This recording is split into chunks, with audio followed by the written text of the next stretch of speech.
They say the desert doesn't forgive, but it listens. Every whisper of the wind, every hoofbeat on the hard ground, every prayer sent up into the endless sky, it hears it all. Somewhere out in that silent country, where the stars burn bright and the land stretches forever, there lived a man named Eli Carson. Folks in town called him Quiet Eli, not because he couldn't talk, but because he'd long run out of words that made sense. He wasn't always that way. Once Eli's laughter filled the air of his ranch the way the sun fills the canyon at dawn. He had a wife named Clara who could outsing the meadowlarks, and a daughter, Mary, who used to chase fireflies by the barn until the nights grew too cold. Life had its rough edges, sure. It always did in the frontier. But Eli believed the land gave back what you put into it. He believed in honest work, strong hands, and a heart that never quit. But that was before the storm, the one that didn't just tear through the ranch, but tore through his soul. It was late summer when it came.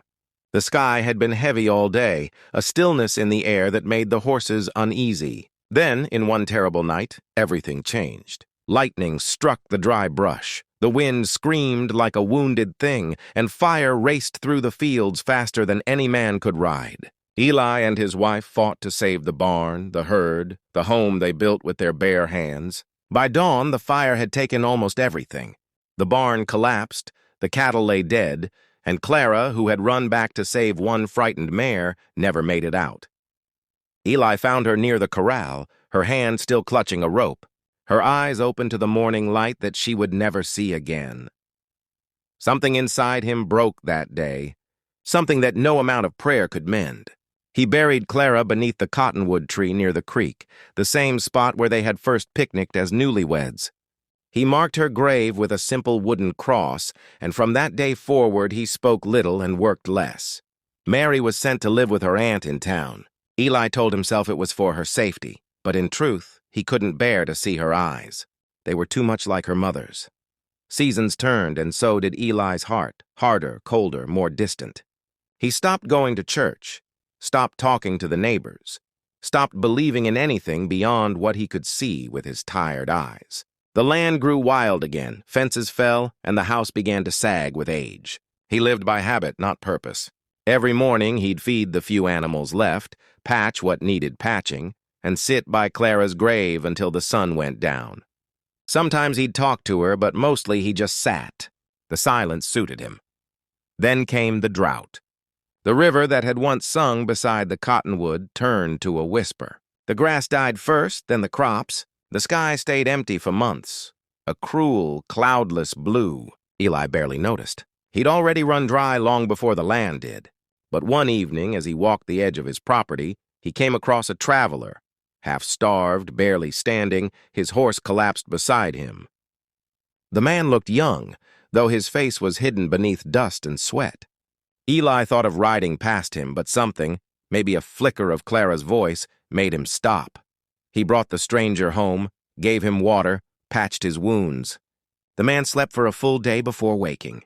His name was Jonah Reed, a preacher passing through from the east, though Eli could hardly believe it. The man looked too worn to save anyone's soul. When Jonah tried to thank him, Eli just nodded and poured another cup of coffee. "You're a quiet man," Jonah said. "Only talk when there's something worth saying," Eli replied. Jonah smiled. "Then you must see a lot worth keeping to yourself." Over the next few days, the preacher stayed to regain his strength.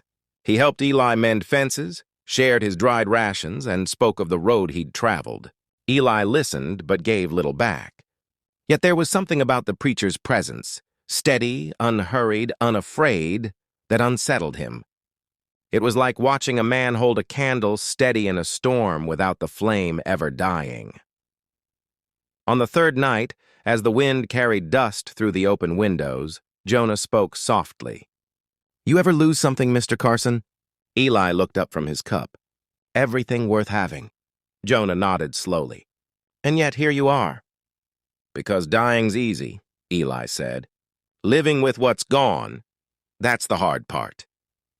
The preacher said nothing for a long while. Then he whispered, "Maybe that's what faith is, learning to live when you've got no reason left." Eli turned away. Faith's for people who still got something to hope for. Jonah's eyes softened. Maybe faith isn't about hope. Maybe it's about surrender. Those words stuck in Eli's mind like a thorn. That night he dreamed of the fire again, the smoke, the screams, the helplessness. He woke before dawn, sweating, his heart pounding. The preacher was still asleep by the hearth, his Bible resting on his chest. Eli walked out into the dark and stood by Clara's grave. He felt the cool wind on his face and whispered, "I don't know how to let go." The next day, Jonah prepared to leave. The land beyond the ridge was unforgiving, and Eli warned him as much. "There's nothing out there," he said.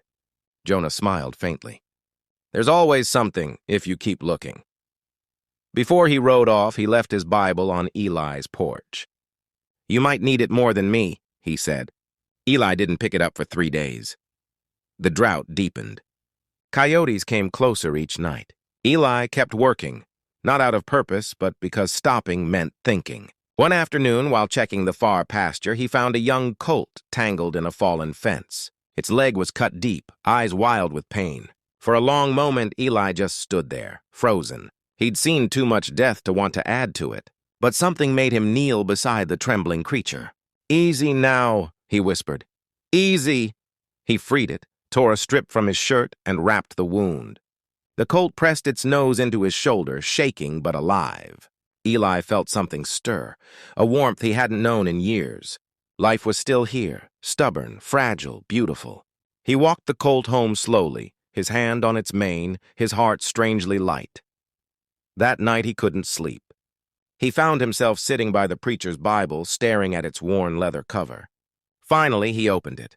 The pages fell to a passage about the wilderness, about wandering souls and the quiet mercy that finds them. He didn't understand it all, but he felt something move inside him.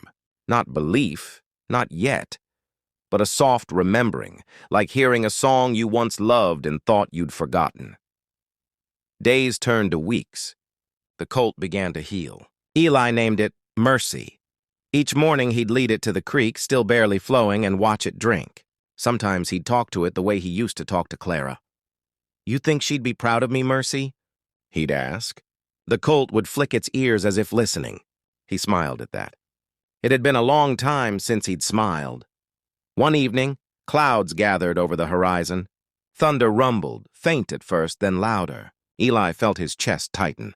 The last storm had taken everything. He watched the dark wall of clouds draw near, and every muscle in his body wanted to run. But he stayed. When the first drops hit the dust, he closed his eyes. The smell of rain filled the air. The storm broke hard and fast, soaking him through. He laughed, a sound so raw and sudden it startled even him. It wasn't fear this time. It was release. He lifted his arms, letting the rain wash years of grief from his skin. When it passed, the land smelled new again, fresh, alive. The creek began to flow stronger that night. In the days that followed, Eli worked like a man reborn. He repaired the house, rebuilt the barn, and cleared the overgrown fields. Mary came to visit from town, older now, her face more like her mother's than ever. She looked around in awe. "It's beautiful, Papa," she said. "You fixed it?" Eli smiled. "No," he said. "It fixed me." She stayed a few days, helping him plant new seeds, laughing as they worked. Before she left, she placed a small wooden carving of a dove on Clara's grave.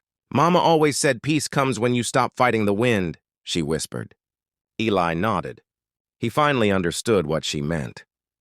That night, he sat on the porch, watching the sunset spill gold across the hills. Mercy grazed nearby, the air cool and sweet. He picked up the Bible again, not out of guilt but gratitude. He read until the stars appeared, then closed it gently. The silence no longer felt empty. It felt full.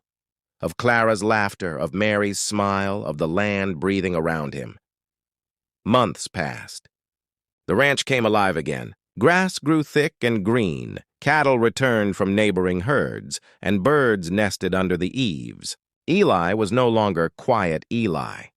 Folks said he looked different, not younger exactly, but lighter, as if he'd put something heavy down at last. He started going into town again, helping neighbors, sharing meals. When he spoke, people listened. They said his voice carried peace. One Sunday, a small crowd gathered at the old church. The preacher had left years ago, but that morning Eli stood before them with Jonah's Bible in his hands. "I'm no man of the cloth," he said softly. "But I reckon faith ain't about knowing. It's about listening. I used to think the land took everything from me. My wife, my hope, my reason to live. But maybe it was just trying to teach me something I wouldn't learn any other way." He paused, looking out at the faces before him. This world don't promise us easy days, but it gives us moments, moments where the light breaks through, where a small kindness changes everything. I found peace not when I stopped hurting, but when I stopped running from it. And I learned that love, real love, don't die. It just changes shape. It becomes the rain, the wind, the voice inside that tells you to keep going. The church was silent for a long moment. Then someone started humming an old hymn, and soon the room filled with soft singing. Eli stood there, eyes closed, feeling it all, the pain, the grace, the healing. For the first time in years, he felt whole. Later that evening, as he rode back to the ranch, the sun dipped low behind the hills. The land glowed in shades of red and gold, the air sweet after a light rain. He rode slowly, letting the rhythm of the horse steady his breath. When he reached Clara's grave, he dismounted and stood there for a long time. The cottonwood leaves shimmered in the breeze. "I'm still here," he said quietly. "Still learning." A voice inside him, gentle, familiar, seemed to answer, "That's enough." He smiled, tears slipping down his weathered cheeks. He knelt, touched the earth, and whispered, "Thank you." From that day on, Eli lived with a quiet kind of joy. Not the loud, fleeting kind, but the deep peace that settles in your bones when you stop fighting the past. He cared for his land, tended to the animals, and shared what he had with anyone who needed it. People came to his ranch not just for supplies or shelter, but for something harder to name. They came to listen, to sit under the cottonwood, to feel that same peace that seemed to hang in the air. Years later, when Eli grew old and the seasons slowed him down, he spent most of his time by the creek. Sometimes Mary would visit with her own children, and he'd tell them stories about the land, about Clara, about Mercy the horse who still grazed nearby. And sometimes, when the nights grew quiet, he'd look up at the stars and talk softly to the sky. He never asked for anything anymore. He'd learned the beauty of gratitude, the kind that doesn't beg but simply says, "I see the gift." When his time finally came, it was gentle. Mary found him sitting by the tree, hat resting on his knee, eyes turned toward the horizon as if watching one more sunrise. The Bible lay open beside him. On the page was the passage about the wilderness and the mercy that finds us there. The wind moved through the cottonwood, carrying the sound of the creek and the faint echo of a man's laughter. They buried him next to Clara, beneath the same tree. On his marker, Mary carved his own words. "Faith is not about hope. It's about surrender." In the years that followed, people still came to that ranch. They said the air felt different there, softer somehow, like the land remembered what it had witnessed. Travelers claimed that when the wind blew through the cottonwood, it sounded like two voices, one deep, one light, whispering together. Some said it was just the wind. Others weren't so sure, and maybe that's the truth of it. Maybe the desert really does listen. Maybe every tear shed, every prayer whispered, every act of quiet grace leaves something behind. Maybe Eli's peace wasn't just his own. Maybe it was the land's way of healing itself through him. Whatever it was, the story of quiet Eli Carson lived on, told by ranchers, travelers, and preachers alike. A story about loss and redemption, about a man who learned that faith isn't found in thunder or fire, but in the still, small voice that speaks after, the one that says, "Be still, you're not alone." And out there in that wide, untamed country, where the stars burn brighter than anywhere else on earth, the land keeps listening. The creek still flows, the wind still whispers through the cottonwood, and if you stand there long enough, you might just hear it too. The faint echo of a man's prayer, not for an ending, but for peace.